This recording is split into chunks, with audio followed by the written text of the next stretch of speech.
Hello guys welcome to our channel जिसका नाम है नरिंदर फैमिली ब्लॉग्स। ਤੇ ਅੱਜ ਆਪਾਂ ਨਾ ਕੁਝ ਇਹੋ ਜਿਹਾ ਨੁਕਸਾ ਦੱਸਣ ਜਾ ਰਹੇ ਹਾਂ ਜੋ ਕਿ ਮਤਲਬ ਕਿ ਅੱਜ ਕੱਲ ਬਹੁਤ ਜ਼ਿਆਦਾ ਦਿੱਕਤ ਹੋ ਰਹੀ ਹੈ, ਬੱਚਿਆਂ ਨੂੰ ਹੋ ਰਹੀ ਹੈ, ਬੁੱਢਿਆਂ ਨੂੰ ਹੋ ਰਹੀ ਹੈ, ਬਜ਼ੁਰਗਾਂ ਨੂੰ, ਜੋ ਵੀ ਹੈ, ਨੌਜਵਾਨਾਂ ਨੂੰ ਵੀ ਹੋ ਰਹੀ ਹੈ।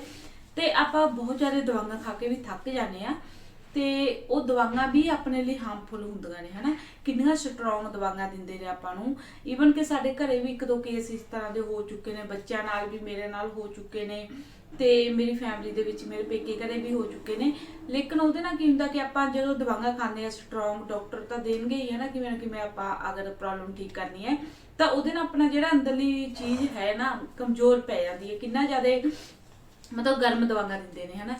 ਤਾਂ ਇਸ ਕਰਕੇ ਮੈਂ ਇੱਕ ਅੱਜ ਨੁਕਸਾ ਲੈ ਕੇ ਆਈ ਹਾਂ ਜਿਹੜਾ ਕਿ ਆਪਣੇ ਸਾਰੇ ਲਈ ਸਹੀ ਹੈ, ਜ਼ੁਕਾਮ ਲਈ ਵੀ ਸਹੀ ਹੈ, ਖਾਂਸੀ ਲਈ ਜੋ ਕਿ ਬਹੁਤ ਚੱਲ ਰਹੀ ਹੈ ਬੱਚਿਆਂ ਦੇ ਵਿੱਚ ਤੇ ਬਜ਼ੁਰਗਾਂ 'ਚ ਵੀ। ਤੇ ਉਸ ਦੇ ਲਈ ਬਹੁਤ ਹੀ 100% ਕਾਰਗਰ ਨੁਕਸਾ ਹੈ ਜਿਹੜਾ ਕਿ ਮੈਂ ਖੁਦ ਪਹਿਲੇ ਅਜਮਾਇਆ, ਦੇਖਿਆ ਵੀ ਹਾਂ ਸਹੀ ਵਿੱਚ। ਤੇ ਈਵਨ ਕਿ ਇਹ ਵੀ ਮਤਲਬ ਕਿ ਇੱਕ ਦੋ ਸੁਣਿਆਗਾ ਰਿਸ਼ਤੇਦਾਰੀ 'ਚ ਜਿਵੇਂ ਕਿ ਉਹਨਾਂ ਨੂੰ ਟੀਵੀ ਵਗੈਰਾ ਦੀ ਵੀ ਪ੍ਰੋਬਲਮ ਹੋ ਗਈ ਸੀ, ਮਤਲਬ ਜ਼ਿਆਦਾ ਖਾਂਸੀ ਦੇ ਕਾਰਨ ਉਹਨਾਂ ਨੂੰ ਠੀਕ ਨਹੀਂ ਹੋ ਰਹੀ ਸੀ। ਔਰ ਇਸ ਨੁਕਸੇ ਨਾਲ ਉਹਨਾਂ ਦੀ ਉਹ ਚੀਜ਼ ਵੀ ਖਤਮ ਹੋਈ ਹੈ, ਇਹ ਵੀ ਹੋਇਆ, ਸਾਹਮਣੇ ਹੋਇਆ। ਤੇ ਇਸ ਕਰਕੇ ਮੈਂ ਇਹ ਦੱਸਣ ਲੱਗੀ ਆ ਵੀ ਤਾਂ ਕਿ ਅਗਰ ਕੋਈ ਇਸ ਤਰ੍ਹਾਂ ਦੀ ਖਾਂਸੀ ਤੋਂ, ਸੁੱਕੀ ਖਾਂਸੀ ਨਹੀਂ ਹੁੰਦੀ, ਕਾਲੀ ਖਾਂਸੀ ਕਹਿ ਦਿੰਦੇ ਆਪਾਂ, ਸੁੱਕੀ ਹੈ ਨਾ, ਆਪਣਾ ਗਲਾ ਜਾਂ ਸੁੱਕਦਾ ਰਾਤ ਨੂੰ ਜਾਂ ਸਵੇਰੇ ਵੀ ਕਈ ਵਾਰ ਸਿੱਧੇ ਇੰਨੀ ਭਿਆਨਕ ਹੁੰਦੀ ਹੈ ਕਿ ਪਾਣੀ ਅੱਖਾਂ ਚੋਂ ਨਿਕਲ ਜਾਂਦਾ। ਮੇਰੇ ਬੱਚੇ ਦਾ ਖੁਦ ਹੁੰਦਾ ਰਿਹਾ।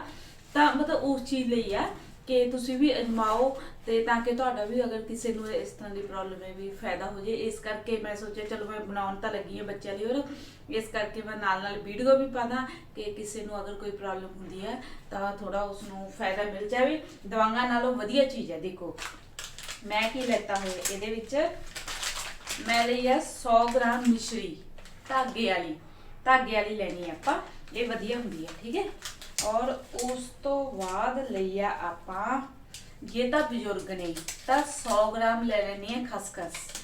ਅਗਰ ਬੱਚੇ ਨੇ ਤਾਂ ਤੁਸੀਂ 50 ਗ੍ਰਾਮ ਲੈ ਲਓ, ਬਿਕੋਜ਼ ਬੱਚੇ ਇਹ ਹੈ ਥੋੜੀ ਗਰਮ ਹੁੰਦੀ ਹੈ ਨਾ ਕਿ ਬੱਚਿਆਂ ਲਈ ਮਤਲਬ ਕਿ ਠੀਕ ਰਹੇ, ਇਸ ਕਰਕੇ ਤੁਸੀਂ 50 ਗ੍ਰਾਮ ਲੈਣੀ ਹੈ ਖਸਖਸ। ਅਗਰ ਵੱਡੇ ਨੇ ਤਾਂ ਤੁਸੀਂ 100 ਗ੍ਰਾਮ ਹੀ ਖਸਖਸ ਲੈਣੀ ਹੈ। ਉਸ ਤੋਂ ਬਾਅਦ ਤੀਜੇ ਨੰਬਰ ਤੇ ਆਉਂਦਾ ਹੈਗਾ ਗਾ ਬਦਾਮ, ਤੇ ਬਦਾਮ ਆਪਾਂ ਲੈਣੇ ਆ 100 ਗ੍ਰਾਮ।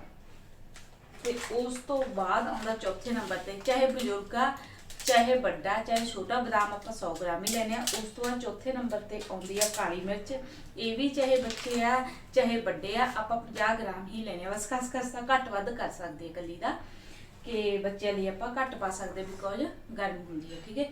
ਇਹ ਚੀਜ਼ਾਂ ਦੇਖੋ ਇਹੋ ਜਿਹੀਆਂ ਵੀ ਆਪਣੀ ਰਸੋਈ ਦੇ ਵਿੱਚ ਵੀ ਹੁੰਦੀਆਂ, ਪਰ ਆਪਾਂ ਨੂੰ ਪਤਾ ਨਹੀਂ ਹੁੰਦਾ ਕਿ ਆਪਾਂ ਇਹਨਾਂ ਨੂੰ ਯੂਜ਼ ਕਰਕੇ ਕਾਫੀ ਜ਼ਿਆਦਾ ਹੈ ਨਾ ਪ੍ਰੋਬਲਮ ਤੋਂ ਆਪਾਂ ਬਚ ਸਕਦੇ ਜਾਂ ਕੁਝ ਵੀ ਹੈ। ਇਸ ਕਰਕੇ ਬਸ ਇਹ ਦੇਖੋ ਮੈਂ ਚਾਰੇ ਚੀਜ਼ਾਂ ਲੈ ਲਈਆਂ ਹੈਗੀਆਂ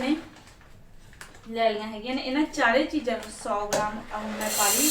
ਇਹਦੇ ਵਿੱਚ ਕਾਲੀ ਮਿਰਚ, ਸੌਰੀ 50 ਗ੍ਰਾਮ ਕਾਲੀ ਮਿਰਚ, 50 ਗ੍ਰਾਮ 100 ਗ੍ਰਾਮ ਪਾ ਲਈ ਮੈਂ ਮਿਸ਼ਰੀ ਧਾਗੇ ਵਾਲੀ, ਤੇ ਆਪਾਂ 50 ਗ੍ਰਾਮ ਹੀ ਪਾ ਲਈ ਕਿਉਂਕਿ ਮੈਂ ਬੱਚਿਆਂ ਲਈ ਬਣਾਉਣ ਲੱਗੀ ਹਾਂ ਖਸਖਸ। ਤੇ 100 ਗ੍ਰਾਮ ਆਪਾਂ ਪਾ ਲਏ, ਚੰਗੀ ਤਰ੍ਹਾਂ ਨਿਕਲ ਜਾ। ਤੇ 100 ਗ੍ਰਾਮ ਆਪਾਂ ਪਾ ਲਏ ਬਦਾਮ। ਇਹ ਕੋਈ ਇੰਨੀਆਂ ਚੀਜ਼ਾਂ ਹੈ ਵੀ ਨਹੀਂ ਹੈ ਤੇ ਦਵਾਈਆਂ ਤੋਂ ਵਧੀਆ ਵੀ ਹੈ, ਬਿਕੋਜ਼ ਦੇਖੋ ਥੋੜਾ ਬਹੁਤ ਅਗਰ ਗਰਮ ਹੈ ਤਾਂ ਉਹਦੇ ਨਾਲ ਨਾਲ ਹੈਲਦੀ ਵੀ ਤਾਂ ਹੈ। ਦਵਾਈਆਂ ਜਿਹੜੀਆਂ ਹੁੰਦੀਆਂ ਨੇ ਗਰਮ ਤਾਂ ਹੁੰਦੀਆਂ ਨੇ ਪਰ ਹੈਲਦੀ ਤਾਂ ਨਹੀਂ ਹੁੰਦੀਆਂ ਨਾ। ਆਪਣੇ ਅੰਦਰ ਉਹ ਕਿਸ ਤਰ੍ਹਾਂ ਮਤਲਬ ਕਿ ਵੀਕ ਕਰਦੀਆਂ ਨੇ ਆਪਣੇ ਜਿਹੜੇ ਇੰਟਰਨਲ ਪਾਰਟਸ ਨੇ, ਇੰਟਰਨਲ ਆਪਣਾ ਹੈ ਬੋਡੀ ਦਾ ਸਿਸਟਮ।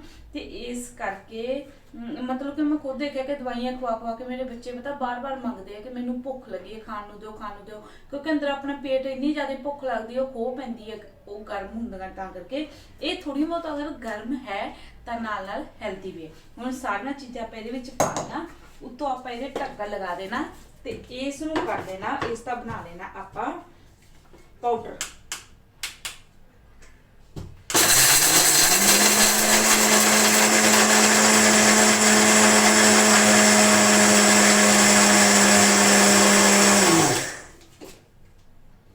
बस बिल्कुल पाउडर पा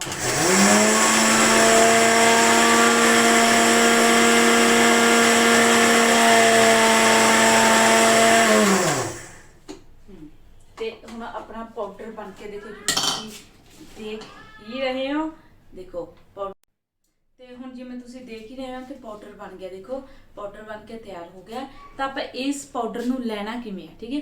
ਸਵੇਰ, ਦੁਪਹਿਰ, ਸ਼ਾਮ ਇੱਕ ਇੱਕ ਚਮਚ ਤੁਸੀਂ ਦੁੱਧ ਨਾਲ ਲੈਣਾ, ਦੁੱਧ ਨਾਲ ਲੈ ਸਕਦੇ ਹੋ। ਚਾਹ ਨਾਲ ਲੈਣਾ, ਚਾਹ ਨਾਲ ਲੈ ਸਕਦੇ ਹੋ। ਪਹਿਲਾਂ ਲੈ ਲਓ, ਫਿਰ ਉੱਪਰ ਦੀ ਥੋੜਾ ਪੀ ਲਓ ਗਰਮ। ਨਹੀਂ ਕੁਛ ਹੈ ਤਾਂ ਗਰਮ ਪਾਣੀ ਨਾਲ ਵੀ ਲੈ ਸਕਦੇ ਹੋ। ਤੇ ਇਸ ਚੀਜ਼ ਦਾ ਔਰ ਇਹ ਚੀਜ਼ ਇੱਕ ਚੀਜ਼ ਹੋਰ ਆ, ਇਹ ਚੀਜ਼ ਅੱਖਾਂ ਲਈ ਵੀ ਕਾਫੀ ਜ਼ਿਆਦਾ ਫਾਇਦੇਮੰਦ ਹੈ। ਜਿਵੇਂ ਆਈ ਸਾਈਟ ਵਗੈਰਾ ਆਪਾਂ ਵਧਾਉਣੀ ਆ ਹੋਰ ਆ, ਉਹਦੇ ਲਈ ਵੀ ਜ਼ਿਆਦਾ ਵਧੀਆ ਚੀਜ਼ ਹੈਗੀ ਆਪਣੀ ਆਈਜ਼ ਲਈ। ਇਸ ਕਰਕੇ ਅਗਰ ਕਿਸੇ ਦੇ ਬੱਚਿਆਂ ਨੂੰ ਕਿਸੇ ਨੂੰ ਪ੍ਰੋਬਲਮ ਹੈ ਤਾਂ ਪਲੀਜ਼ ਇਸ ਨੁਸਖੇ ਨੂੰ ਜ਼ਰੂਰ ਅਜਮਾ ਕੇ ਦੇਖਣਾ, ਤੁਹਾਨੂੰ ਬਹੁਤ ਆਰਾਮ ਮਿਲੂਗਾ। ਤੇ ਅੱਜ ਦਾ ਤੁਹਾਨੂੰ ਮੇਰੀ ਇਹ ਨੁਸਖਾ ਕਿਹੋ ਜਿਹਾ ਲੱਗਿਆ ਪਲੀਜ਼ ਜ਼ਰੂਰ ਦੱਸਣਾ, ਤੇ ਮੇਰੇ ਚੈਨਲ ਨੂੰ ਸਬਸਕ੍ਰਾਈਬ ਜ਼ਰੂਰ ਕਰ ਦੇਣਾ, ਤੇ ਤਾਂ ਕਿ ਮੈਂ ਹੋਰ ਵੀ ਅਗਰ ਮੈਨੂੰ ਕੋਈ ਨੁਸਖੇ ਦਾ ਪਤਾ ਚੱਲੂਗਾ ਜਿਵੇਂ ਜਿਵੇਂ ਮੈਂ ਤੁਹਾਡੇ ਨਾਲ ਸ਼ੇਅਰ ਕਰਦੀ ਰਹਾਂ ਹਨਾ, ਤੇ ਤੁਸੀਂ ਵੀ ਇਸ ਚੀਜ਼ ਦਾ ਫਾਇਦਾ ਲੈ ਸਕੋ, ਕਿਸੇ ਦਾ ਭਲਾ ਹੋ ਸਕੇ। ਤੇ ਮੇਰੇ ਚੈਨਲ ਨੂੰ ਸਬਸਕ੍ਰਾਈਬ ਕਰਨਾ, ਵੀਡੀਓ ਨੂੰ ਸ਼ੇਅਰ ਕਰਨਾ ਅੱਗੇ ਦੇ ਅੱਗੇ ਅਗਰ ਕਿਸੇ ਨੂੰ ਇਸ ਤਰ੍ਹਾਂ ਦੀ ਪ੍ਰੋਬਲਮ ਹੈ। ਤੇ ਆਪਾਂ ਮਿਲਦੇ ਹਾਂ ਫਿਰ ਨੈਕਸਟ ਬਲੌਗ ਦੇ ਵਿੱਚ। Bye bye.